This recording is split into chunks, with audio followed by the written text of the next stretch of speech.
I lost my mom when I was still at home, but I was younger then. She died in 2005 because I was only staying with my mom and my grandma. I've never met my dad.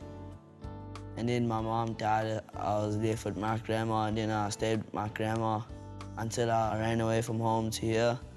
And then while I was here in the streets, everyone just vanished at home. Like my grandma died, and then my other uncle died, and then that was it. It was just me. I think if I haven't met Tom, I think I would have been like out there just messed up, maybe worse.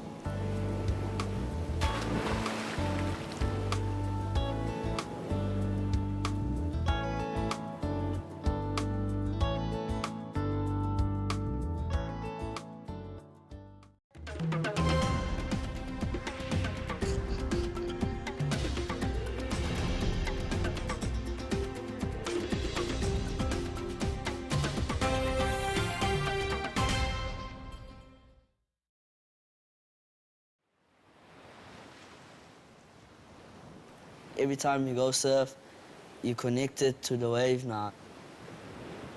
You know what the wave's gonna predict, what the wave's gonna do. It's like connected to nature. You just see like lines.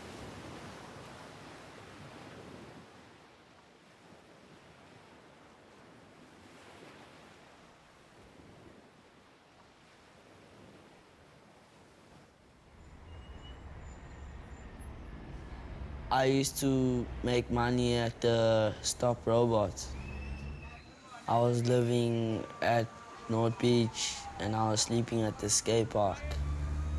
What was difficult about it, you sleep on the floor, and the older guys, when you made like your own salary, and then the older guys will take it away from you.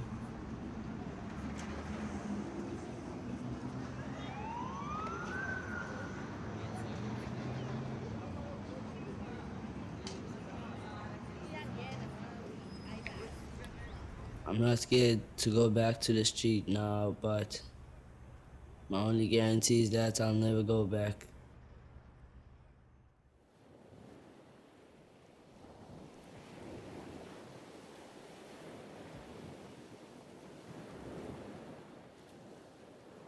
The first time I actually surfed, it was when I was young, at like 9 years old.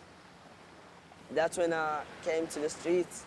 And then I met up with Tom, and then Tom introduced me to the surfing. Like I didn't swim, I just went straight out to the ocean and I just learned how to surf.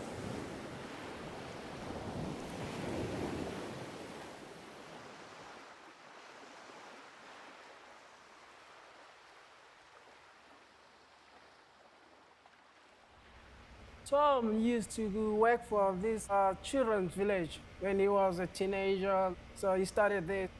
In 2007, he opened an NGO around here in Durban called Ntando. It wasn't long before I realized that you couldn't just go to the streets and find kids that were high on glue and say, hey, would you like some counseling? You know, it just doesn't work like that. There had to be something to actually open the door. We were using soccer, art, drama, music, all sorts of things, and with some success.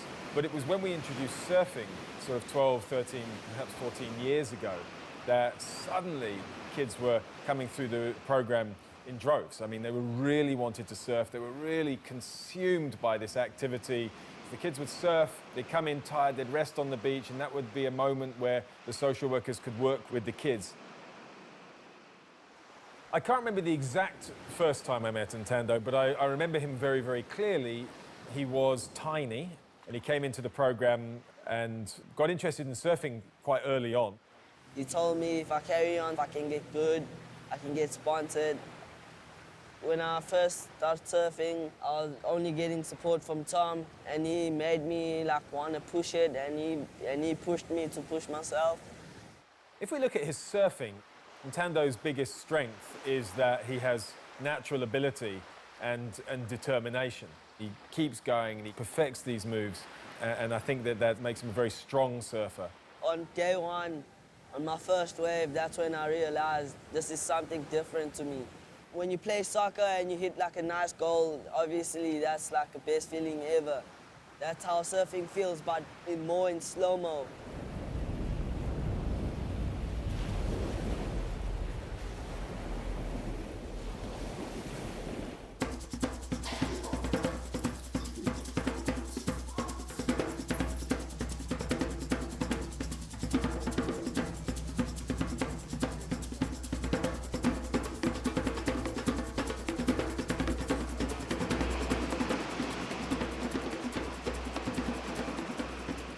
Sister, he's a good guy. He's like, I think he's like one of the, how can I say, he's the leader of the house. Fisher, that one is a cute one. He likes to surf. He's a hard worker. He's good with his hands. On Ntando, he's an ex-pro. Watch out for Ntando. I think adrenaline probably is the key ingredient.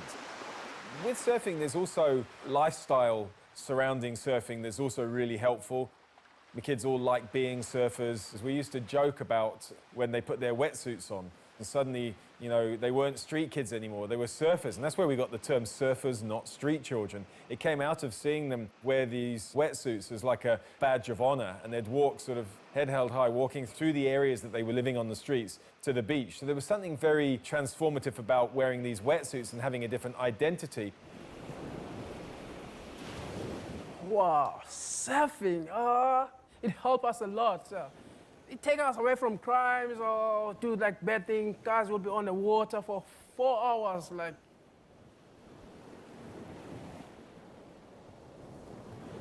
The longest I've ever gone without surfing is like 2 days. If I don't surf, I don't feel like myself. I feel grumpy and grouchy, and yeah.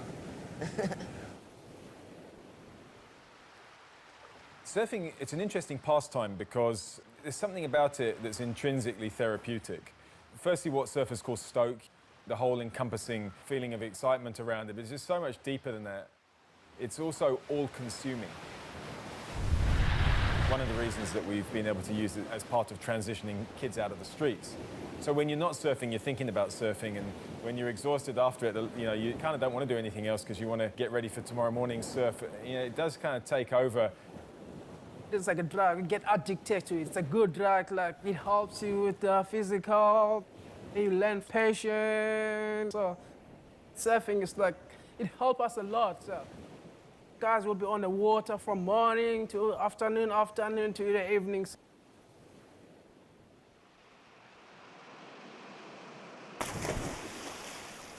Surfers Not Street Children aims to be a springboard towards a popular movement around street children. And granted, surfing's not everyone's interest and doesn't have perhaps the interest of a sport like football or other sports like that. But at the same time, what it does do is it captures people's attention everywhere. So they don't have to be interested in surfing, but the story of these ex-street kids, these African surfers, is just different. We believe that by articulating it, by sharing it, using these incredible characters in the team and their amazing surfing and capturing people's attention, we can actually change the way that society perceives and treats street children.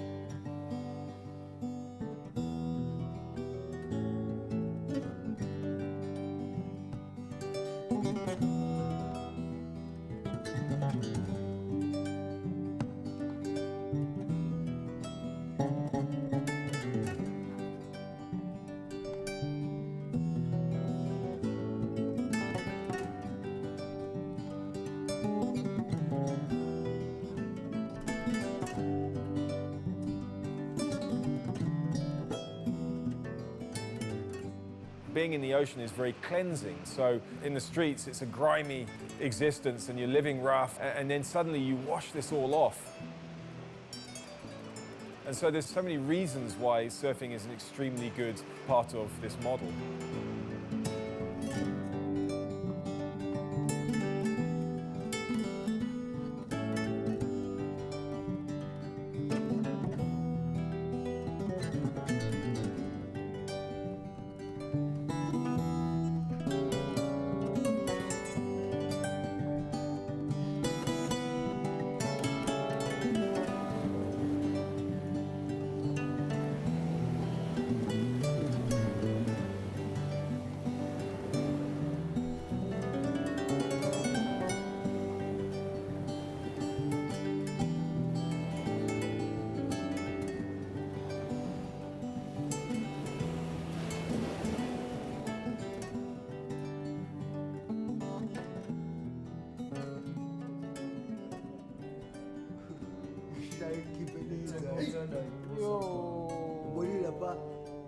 That's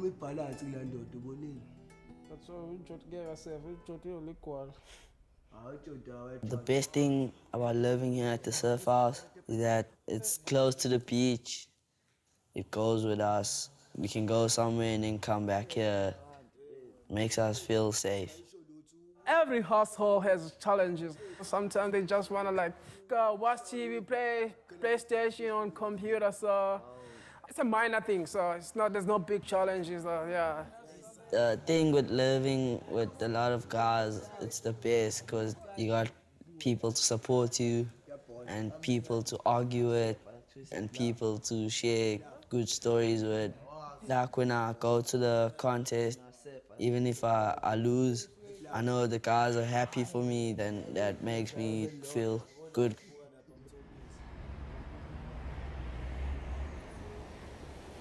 In Durban, we got a couple breaks, New Pier, North Beach, Bay of Plenty, Snake Park, Battery, it's your choice. A normal day, I wake up early, I go surf for maybe like 2 hours, then come back, have breakfast, and then chill for like another half an hour, and then go back. When it's like a rainy day or a chill day, I normally like run. Or when it's like a hot, but not that hot, I just go skating. I think the skating helps me, yeah, in terms of balance and my tricks to remember. And like sometimes when I'm not surfing and maybe the waves are small, it stops me from like getting angry and grouchy and stuff. I just do like simple training. I just run, do sit-ups, because all the other guys that I compete with, they're bigger than me. I'm like the smallest.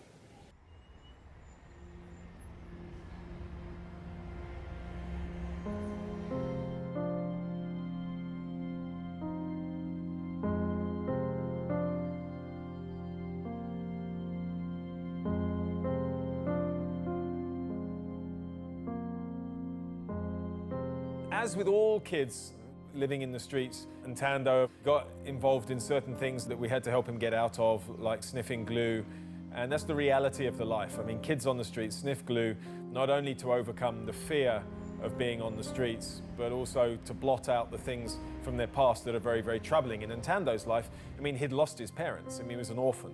And so, you know, the trauma of that meant that it was very, very easy for him to pick up a glue bottle and to blast all of that.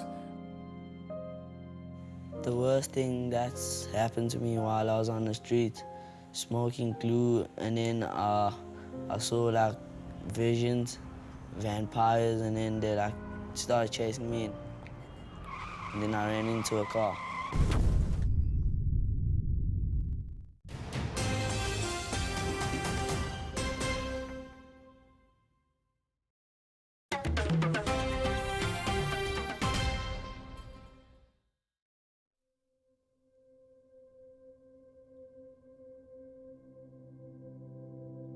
The thing that made me smoke glue was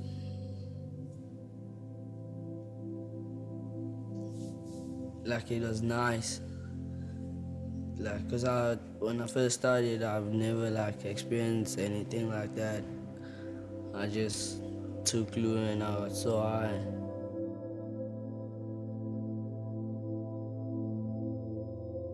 You couldn't get enough of it, but it wasn't good. Cause like if you smoke it for too long, it makes you a cripple.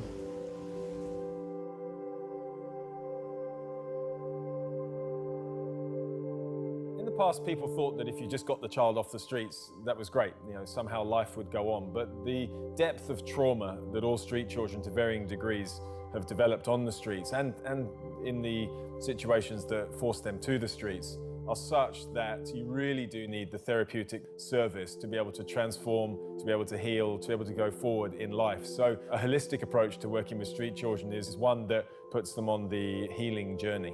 So I remember he got hit by a car and it was just horrific and he could have been killed. I think that was a real wake-up call for him. And soon after that, he was able to put the glue bottle down and really immerse himself in not only the surfing program, but the other programs that were on offer.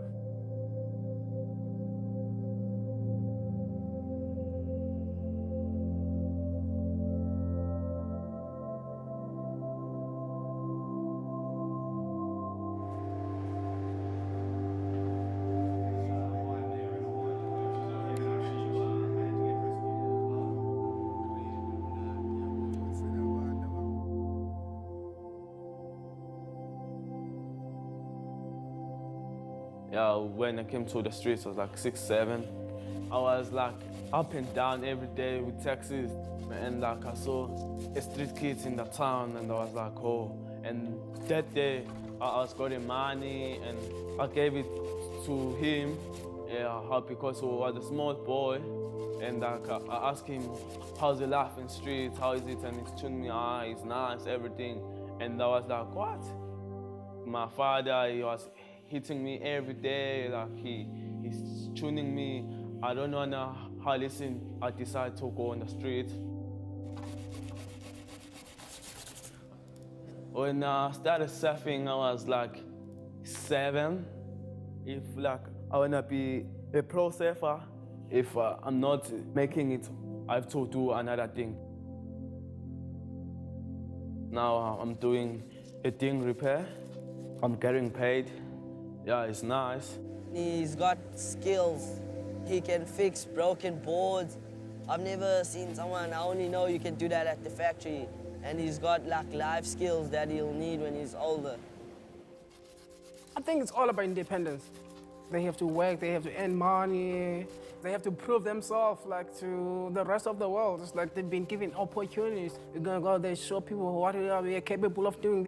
We also tell other street kids like a life to change is not only to stay on the streets. You can surf, you can how fix a board, you can how play soccer. It's not about only surfing.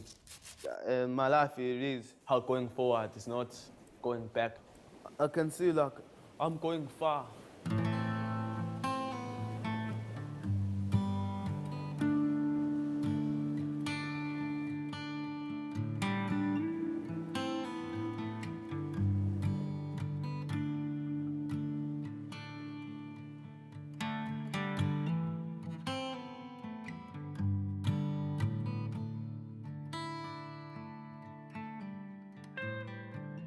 At the beginning, it was challenging for them.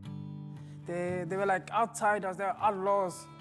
They had to go on certain stage, process by process, just to be accepted by the surfing community. But yes, it was a very white sport historically. And there are really strong reasons as to why that was. I mean, firstly, beaches were segregated. That was a whites-only beach. Although most people were very welcoming, the few that weren't really did cause a problem, and there was massive racism from those few. But that's all changed now because there were so many more people who loved the fact that things were changing and that these kids were changing their lives, and there was something behind the surfing. There was the programs that were being run for these kids. It was hard at the beginning because they're from the street, there were no rules on the street. They live by their rules. So in the beginning, they were like, no, you can't tell me to do this and this because where I'm from, and there was no one telling me what to do. So now you can't tell me what to do. But they started to change. The surfing community accepted them, and now they're like good guys. Yeah, they're like inspiring other kids. One of the things that you'll notice about Ntando, if you ever surf with him, is that he never ever tells you about a wave that he's had, but he always paddles up to people and tells them how amazing their wave was. If I'm not in the team's short. The team's not safe, if I put it that way. And then if I'm in the team's safe, same for like other guy. He's got an incredible personality, but he's also got humility and some wisdom as well.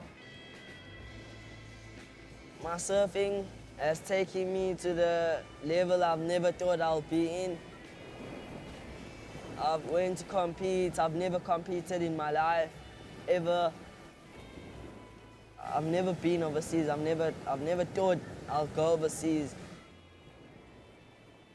Getting selected to go represent South Africa overseas was like the biggest thing that's ever happened to me. I've never been on a big plane and competing with the other guys because the other guys are bigger than me, and it made me like feel strong in my surfing.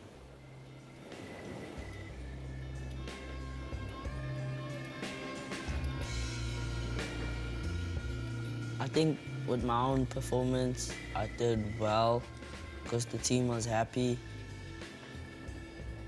representing South Africa there was great.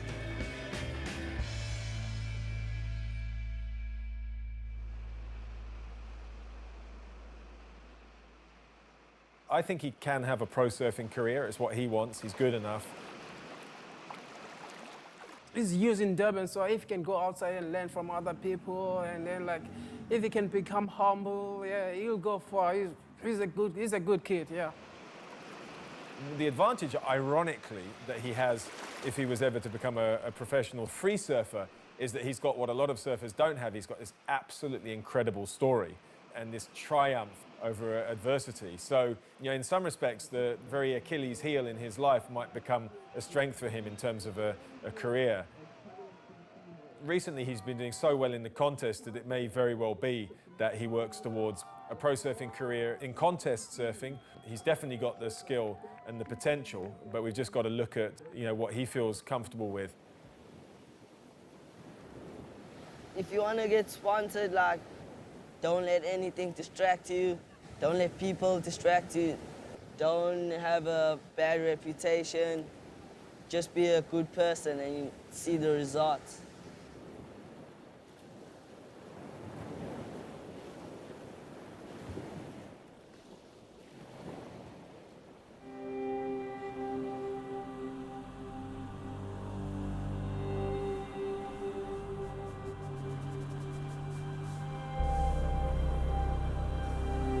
When I go to a competition, I will always feel nervous.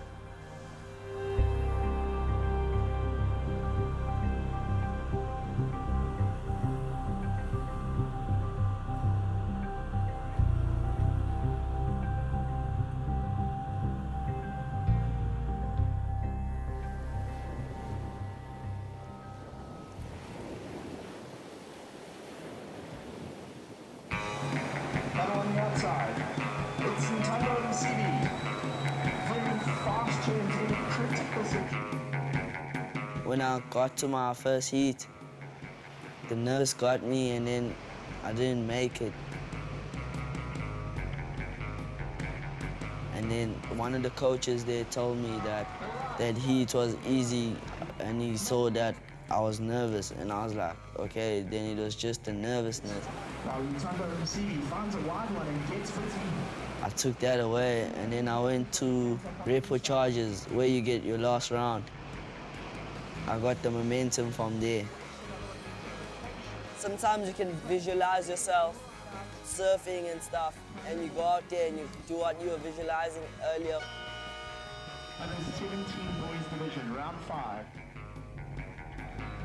Team Super State.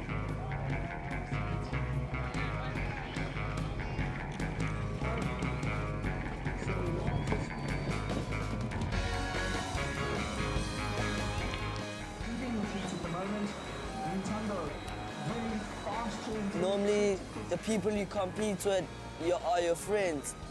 When I'm at contests, I hang out with them, we have fun.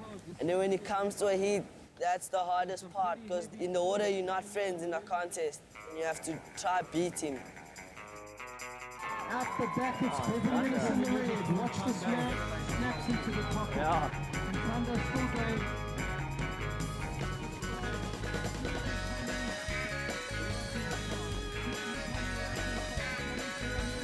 Wave number 2, watch this young man go. Very good filming, and this guy's been ripping all contests. Lovely, lovely. Very often seen Ntando fall. He makes from a 7 Ntando, he's into second. Vertical re-entry, watch this wave. Another vertical re-entry from Ntando. Snaps into the pocket. This man can glide on literally anything. Makes it look so easy. He's still going. Another vertical re-entry, another re-entry.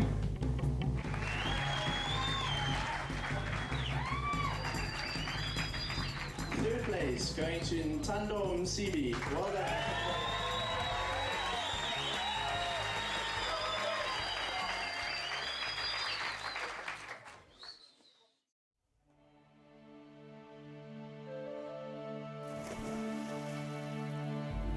My dream for the surfers, not street kids, first of all, to see everyone like make it in life, have family, inspire other kids around the world.